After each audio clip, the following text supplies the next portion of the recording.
Assalamualaikum warahmatullahi wabarakatuh. Selamat pagi anandaku, MIT Nurul Iman 2. Bagaimana kabarnya hari ini? Mudah-mudahan teman-teman semua yang berada di rumah selalu dalam keadaan sehat dan juga tetap semangat ya dalam belajar. Nah, hari ini berjumpa lagi dengan Bu Risma di pelajaran tematik. Kita akan membahas tentang menemukan informasi dari teks cuaca, musim, dan iklim. Kalian sudah siap belum untuk belajar hari ini? Bu Risma harap teman-teman semua sudah siap ya. Kalau sudah siap, yuk langsung kita mulai dengan mengucapkan basmalah. Bismillahirrahmanirrahim. Terima kasih banyak teman-teman. Yuk langsung kita mulai. Nah, anandaku Soleh dan Soleha, MIT Nurul Iman 2 kelas 3 Al-Quds. Sekarang silahkan teman-teman buka buku Bu Pena halaman 75 ya. Kita akan mengamati teks yang ada di buku Bu Pena. Cuaca, musim, dan iklim. Paragraf pertama. Kita sering merasakan udara panas, namun beberapa jam kemudian kita merasakan udara dingin.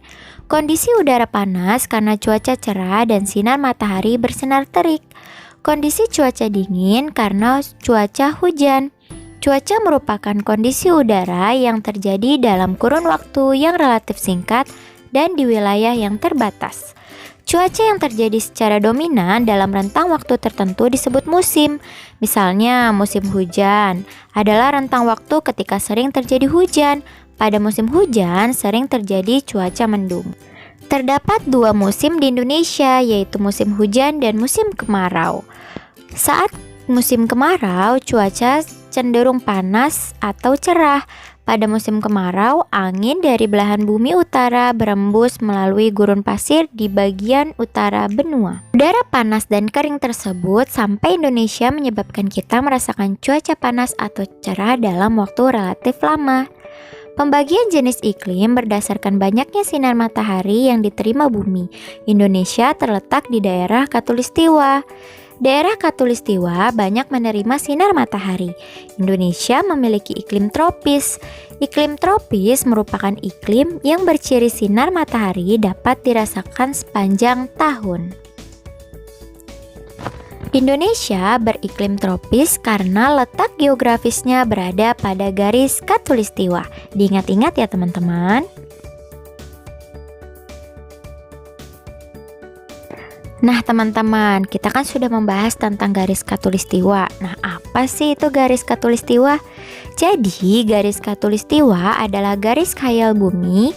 Salah satu dampak dari posisi tersebut, dalam satu tahun Indonesia mengalami dua musim, yaitu musim hujan dan musim kemarau. Musim hujan ditandai dengan banyaknya jumlah curah hujan yang terjadi.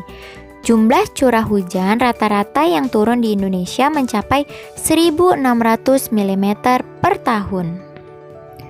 Musim hujan di Indonesia terjadi sekitar bulan Oktober sampai bulan April. Musim kemarau ditandai dengan jumlah curah hujan yang sangat rendah. Pada musim kemarau, hujan jarang turun. Musim kemarau Indonesia terjadi sekitar bulan April sampai bulan Oktober.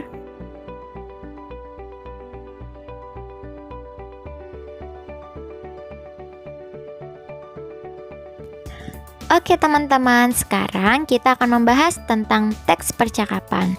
Teman-teman, yuk disimak, Bu Risma akan membacakan teks percakapan yang ada di halaman 81 sampai halaman 82. Sore hari setelah pulang belajar kelompok, Fitri bergegas ke kamar kakaknya. Sore itu, kakak Fitri baru saja pulang dari kunjungan studi ke Badan Meteorologi, Klimatologi dan Geofisika, disebut BMKG. Fitri tidak sabar ingin bertanya kepada kakaknya. Nah, sekarang yuk kita baca percakapan Fitri dan kakaknya. Wah, kakak sudah pulang ya? Bagaimana tadi kunjungannya ke BMKG? Kakak, Iya Fit, kakak baru saja sampai. Menarik sekali kunjungan hari ini. Kakak tadi dijelaskan tentang pengaruh perubahan iklim di Indonesia loh. Fitri, apa itu perubahan iklim kak? Kakak, kamu pernah merasakan cuaca yang berubah secara tiba-tiba Fit? Nah, perubahan iklim adalah perubahan pola cuaca yang terjadi dalam waktu puluhan tahun dan tercatat secara statistik Fit.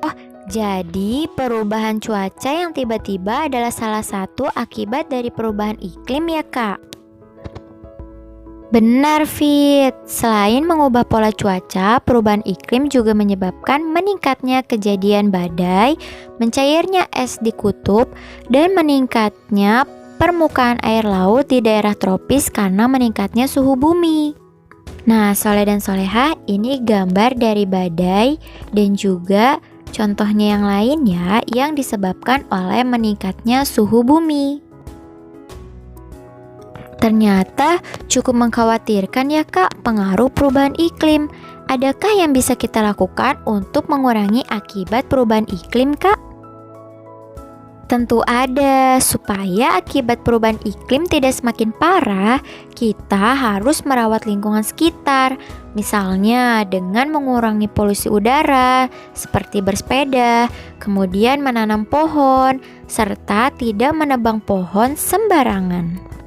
Wah, banyak ternyata yang bisa kita lakukan. Setelah mendengar hasil kunjungan kakak, aku akan menyampaikan informasi ini ke teman-temanku ya kak, supaya mereka juga ikut mengurangi dampak perubahan iklim.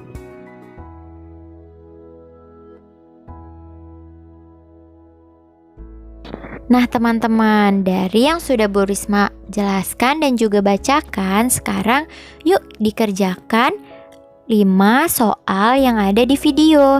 Nanti teman-teman tulis di buku tulis dan difoto. Setelah itu dikirimkan ke Bu Risma ya melalui link yang sudah diberikan.